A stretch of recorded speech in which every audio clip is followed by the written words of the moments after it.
Olá pessoal, tudo bem? Sejam bem-vindos mais uma vez aqui no meu canal, no nosso quadro E Agora, Pastor? A cada semana estamos preparando aí um pequeno vídeo respondendo algumas perguntas que chegam para nós através do Instagram, também através do YouTube, aqui no mesmo canal. E essa semana eu separei aqui algumas perguntinhas do nosso canal no YouTube para responder, tá bem? Muito obrigado você que mandou suas perguntas e também você que já está inscrito aqui no meu canal. Se você está assistindo esse vídeo, mas não se inscreveu ainda, o convite também é para você. Por gentileza, se inscreva no canal, ative o sininho, deixe o seu like e vamos juntos aí crescer no conhecimento da Palavra de Deus.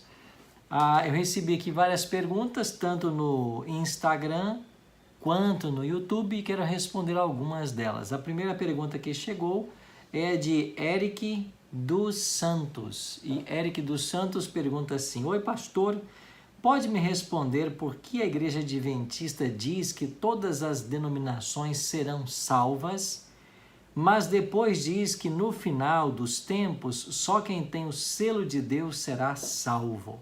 Essa é a pergunta que chegou do Eric dos Santos 283. Obrigado, Eric, por sua pergunta. Bom, você ouviu, quem sabe, parcialmente o que a gente ensina.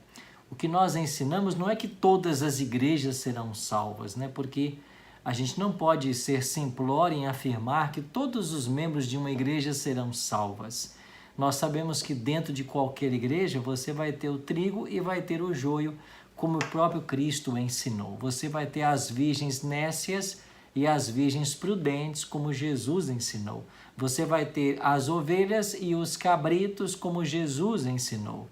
Você vai ter o trigo e vai ter o joio, né? Então, dentro de qualquer igreja você tem cristãos sinceros, mas também tem cristãos que não são sinceros. O que a Igreja Adventista ensina é que placa de igreja não salva. O que salva é a sinceridade que a pessoa tem para com Deus. Nós acreditamos, como adventistas, que dentro de qualquer igreja, pessoas sinceras irão se salvar. E por que nós acreditamos nisso? Porque o próprio Cristo nos ensinou isso ao dizer que ele tem ovelhas em vários apriscos, né? Ele diz aqui em João, deixa eu ler com você esse texto, João no capítulo 10 e o verso 16, Jesus diz assim, João capítulo 10 e no verso 16. Ainda tenho outras ovelhas, não deste aprisco, a mim me convém conduzi-las, elas ouvirão a minha voz, então haverá um rebanho e um pastor. É claro que Jesus, ao falar aqui de ovelhas, né, ele está falando de pessoas, e ao falar de aprisco, ele está falando de igrejas. E você entende então que dentro de qualquer igreja há pessoas sinceras. E o próprio Cristo se compromete nesse verso de reuni-las. E elas ouvirão a sua voz e o seguirão. Se você for um pouquinho mais adiante para o livro de Atos, no capítulo 17 e no versículo 30, tem uma passagem interessantíssima que também nos ajuda.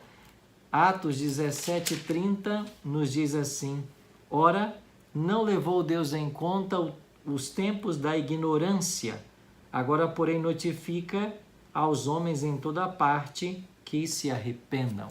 Então, Deus não leva em conta o tempo da ignorância. Pode ser que o fato de frequentar uma igreja que não ensina toda a verdade que a Bíblia ensina, e mais a pessoa, mesmo sem conhecer toda a verdade que a Bíblia ensina, é sincera naquilo que ela conhece, é por essa luz que ela vai ser julgada. Então, eu e você nunca seremos julgados por algo que nós não conhecemos. É por isso que existem pessoas sinceras em qualquer denominação. Então, o que a Igreja Adventista ensina é que Deus salvará os sinceros. E dentro de qualquer igreja há pessoas sinceras. Agora, é claro que também em Apocalipse capítulo 18 faz um apelo para que os sinceros de Deus saiam de Babilônia. Esse apelo está em Apocalipse 18, verso 4 e versículo 2.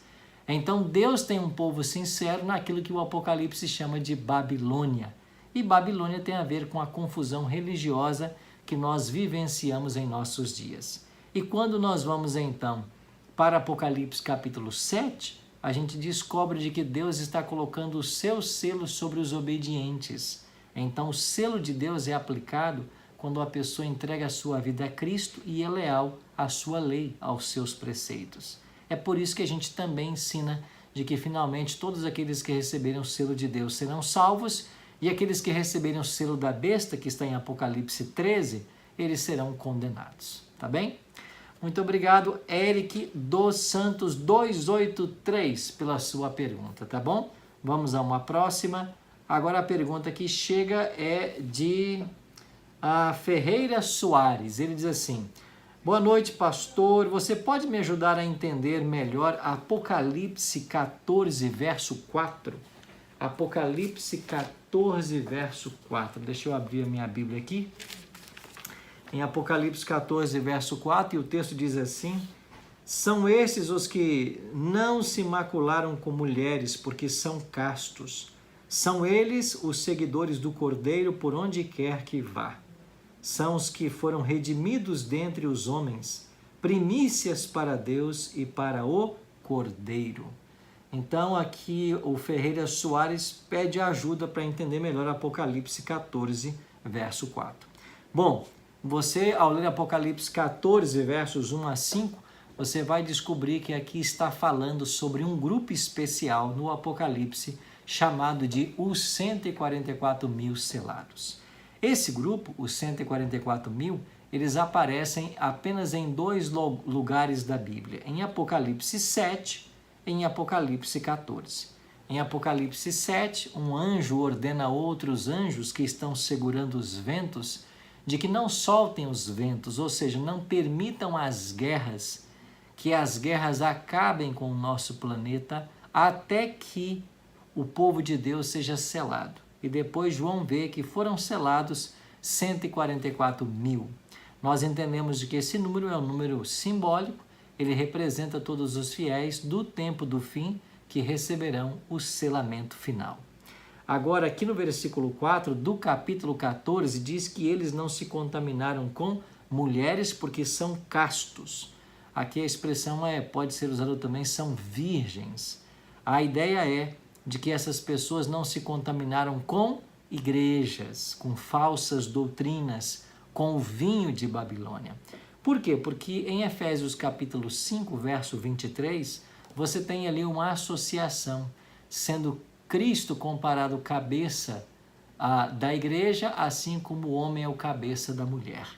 Então, na Bíblia, a profecia apresenta a mulher como símbolo da igreja. Isso também acontece aqui em Apocalipse, no capítulo 12. Se você olhar Apocalipse capítulo 12, verso 1 em diante, você vai ter aqui a cena de uma mulher e um dragão. E nós entendemos que essa mulher é um símbolo da igreja de Cristo e o dragão é um símbolo de Satanás.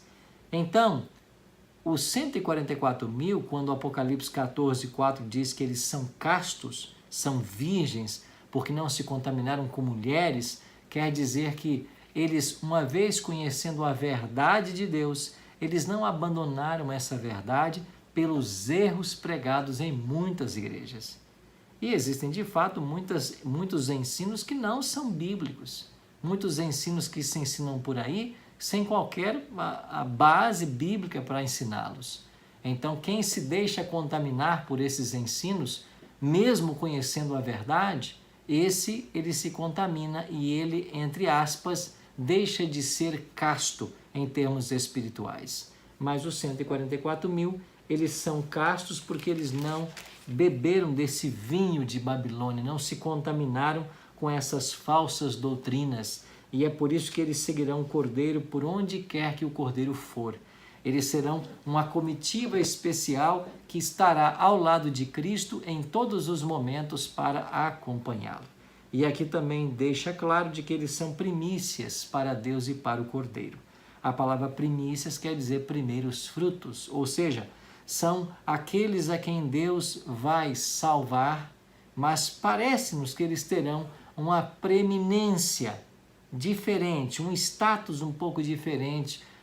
O próprio verso já diz, né, que eles serão aqui aqueles que vão estar com Cristo, né, aonde quer que ele for. Então há uma diferença sim aqui. É claro que não importa se eu pertencerei ou não aos 144 mil, o importante é ser salvo, né? Porque esse é o maior dom que Deus vai outorgar ao ser humano, que tem para outorgar o ser humano.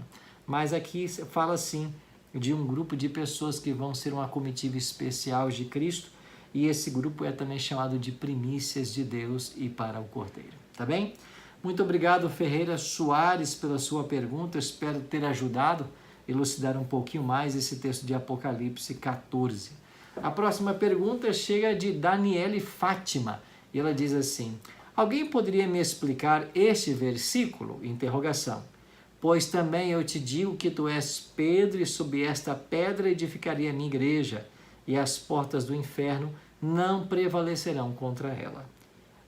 E eu te darei as chaves do reino dos céus, e tudo o que ligares na terra será ligado nos céus, e tudo o que desligares da terra será desligado nos céus. Daniele Fátima, obrigado por sua pergunta. Você pode conferir na sua Bíblia aí, ela não colocou aqui o texto, mas esse é um texto do Evangelho de Mateus, no capítulo 16, versículos 18 e 19. Então aqui eu estou abrindo a minha Bíblia em Mateus capítulo 16 e aqui está os versos 18 e 19. A partir do versículo 13, você tem aqui a confissão de Pedro. Jesus estava interessado em saber o que as pessoas estavam dizendo sobre ele. E ele perguntou para os discípulos: quem dizem as pessoas que eu sou? E os discípulos responderam: olha, alguns dizem que tu és João Batista, que ressuscitou, outros dizem que tu és Elias, que voltou. Então Cristo se voltou para eles e fez uma pergunta direta para eles, incisiva: e vocês, o que vocês dizem que eu sou? E Pedro, como sempre, mais afoito entre os discípulos, tomou a frente e disse: tu és o Cristo, o Filho do Deus vivo. Aí Jesus diz assim: bem-aventurado Simão, porque não foi carne nem sangue quem tu revelou, mas meu Pai que estás nos céus. Aí então Jesus vai pronunciar o versículo que é a dúvida da Daniele Fátima.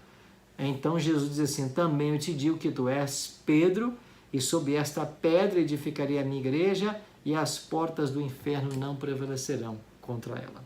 Na teologia católica, esse texto é usado para afirmar de que Pedro é o primeiro Papa, ele tem o primado, ele tem uma preferência sobre todos os outros. Ele é o primeiro Papa, e a partir dele temos aí, então, a sucessão de papas. Bom, essa visão eu não concordo com ela, porque o texto, analisado uma boa exegese da língua grega, nos ajuda a entender que Jesus está dizendo assim: tu és Petros, e sob esta Petra edificarei a minha igreja. Então aqui nesse texto Jesus usa duas palavras diferentes. Ele usa Petros, que em grego significa um seixo movediço, uma pedra que facilmente se quebra, e ele usa a palavra grega Petra, que no Novo Testamento é aplicado a Jesus. Em outros termos, ele está dizendo para Pedro: olha, você é feliz por declarar que eu sou o Filho do Homem, Eu sou Cristo, eu sou Deus. Você é feliz por isso.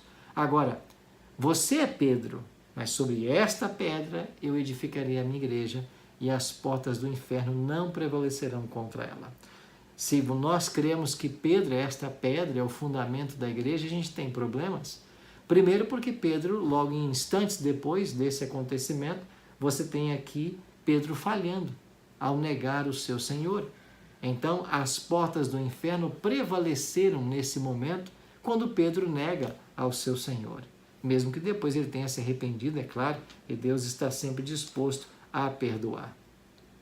Mas quando a gente analisa vários textos do Novo Testamento, você vai perceber que Paulo e o próprio Pedro vão declarar ser Cristo a pedra angular, a pedra que foi rejeitada. Então, esse mesmo termo Petra aparece no Novo Testamento como uma clara alusão a Jesus. E agora o verso 19, quando diz assim: dar-te as chaves do reino dos céus, Jesus está dizendo ali para Pedro e para os apóstolos de que a igreja receberia a autoridade dele. E aquilo que ligassem na terra, via igreja, seria ligado nos céus, e o que eles desligassem, também no céu seria desligado. Ou seja, é a autoridade que Cristo conferiu à igreja para ser ali a sua representante no meio dos seres humanos, ok? Então, a Daniele Fátima, é assim que a gente entende esse texto, tá ok? Então, a pedra aqui é uma alusão a Cristo. Tu és Petros, Pedro, mas sobre esta Petra, ele mesmo, a igreja seria edificada. E Cristo, de fato, é declarado o fundamento da igreja, tanto por Paulo quanto por Pedro em suas cartas, ok? Última pergunta, então, para a gente fechar aqui o nosso bloco de hoje. Isabel Moraes pergunta: bom dia, pode me esclarecer, por favor, quando Jesus curou aquele paralítico e ordenou que ele levasse a sua cama, as pessoas lhe acusaram de violar a lei de Deus. E Jesus disse que ele era o Senhor do sábado. Então, como você pode me explicar? Muito obrigado, viu, Isabel Moraes, por sua pergunta. Bom, deixa eu ler com você aqui um texto do Evangelho de João. Eu não sei se é a esse evento que você está se referindo, mas aqui nós temos, né, um claro evento onde Jesus cura um paralítico num dia de sábado e dá a ele a ordem de tomar o leito dele e andar. Aparece aqui em João, no capítulo 5, no versículo 2, diz assim: ora, existia ali junto à porta das ovelhas um tanque chamado em hebraico Betesda, o qual tem 5 pavilhões. Eu estive em Jerusalém algum tempo atrás e eu fui visitar o tanque de Betesda. Ali nós temos ali de fato um local que foi preservado até os dias atuais e nós cremos ser ali onde estava o tanque de Betesda. E foi ali que Jesus operou esse milagre. O verso 5 diz assim: estava ali um homem enfermo há 38 anos. Então esse é o tempo que o homem estava sofrendo ali no tanque de Betesda. Versículo 8.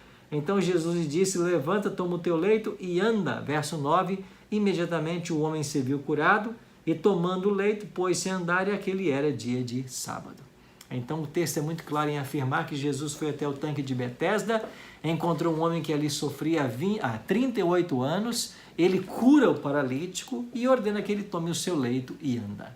Que leito era esse? Era uma cama como a que nós dormimos hoje? Não, era quem sabe um tecido, uma esteira, uma palha, alguma coisa que ele tinha ali para dormir.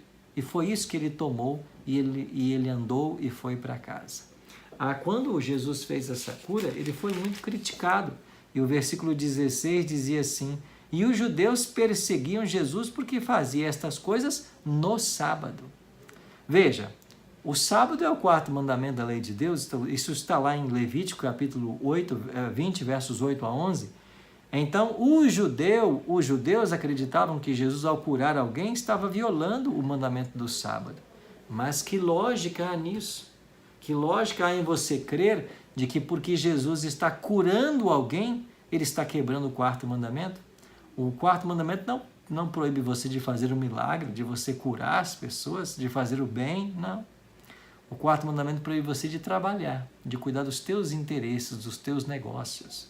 Eu vou dar um exemplo. Você trabalha como um motorista de aplicativo a semana inteira. No sábado você não deveria trabalhar, entendeu? Você trabalha num caixa de supermercado todos os dias da semana. No sábado você não deveria trabalhar. Então, o que o 4º mandamento da lei de Deus nos ensina é que o sábado é um dia sagrado e nele nós não deveríamos trabalhar. Agora, quem disse que curar alguém como Jesus fez aqui estaria quebrando o sábado? Biblicamente, não. Mas na mentalidade dos judeus, Cristo estava. Por quê? Porque os judeus, eles criaram várias leis que não estão na Bíblia. Eles criaram muitas tradições para levar as pessoas numa boa intenção de que elas não quebrassem a lei de Deus. E eles foram criando cercas para que a pessoa não quebrasse a lei de Deus. Cercas de proteção. Só que estas cercas, elas foram tremendamente exageradas. E eles chegaram ao ponto de acreditar de que alguém, porque pegava ali uma esteira e carregasse, ou qualquer objeto que ele carregasse, isso seria carregar um fardo, isso seria executar um trabalho no dia de sábado e por causa disso pecado. O que a gente sabe do Novo Testamento, do Evangelho especificamente, é que ao Cristo fazer milagres e ensinar no sábado, ele estava confrontando esse pensamento judaico de que tudo é pecado no sábado. É isso que Jesus estava fazendo. Ele queria que esta nação voltasse ao espírito do sábado, que é o espírito de servir a Deus e amar a Ele e ao próximo. É isso que Jesus quer de nós hoje também. Agora, o que é pecado no sábado? É você fazer o trabalho que você faz a semana inteira para ganhar o seu dia a dia, para ganhar o seu pão do dia a dia. Então, isso sim o mandamento condena. Então, nós devemos separar todo sábado para descansar, para santificar esse dia. E Cristo fazia isso. Os judeus disseram que ele havia pecado, mas se Jesus tivesse pecado, ele não poderia ser o meu e o teu Salvador. Então, Jesus nunca pecou. Se ele nunca pecou, certamente ele nunca quebrou nenhum sábado. Tá bem?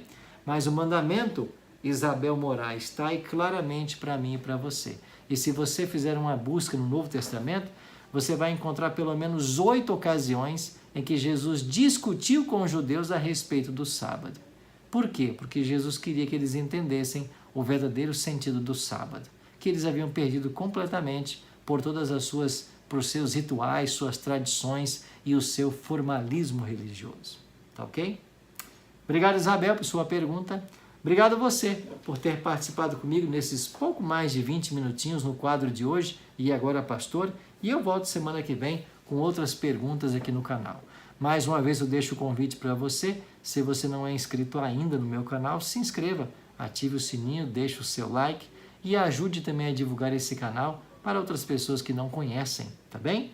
Um abraço carinhoso, que Deus te abençoe.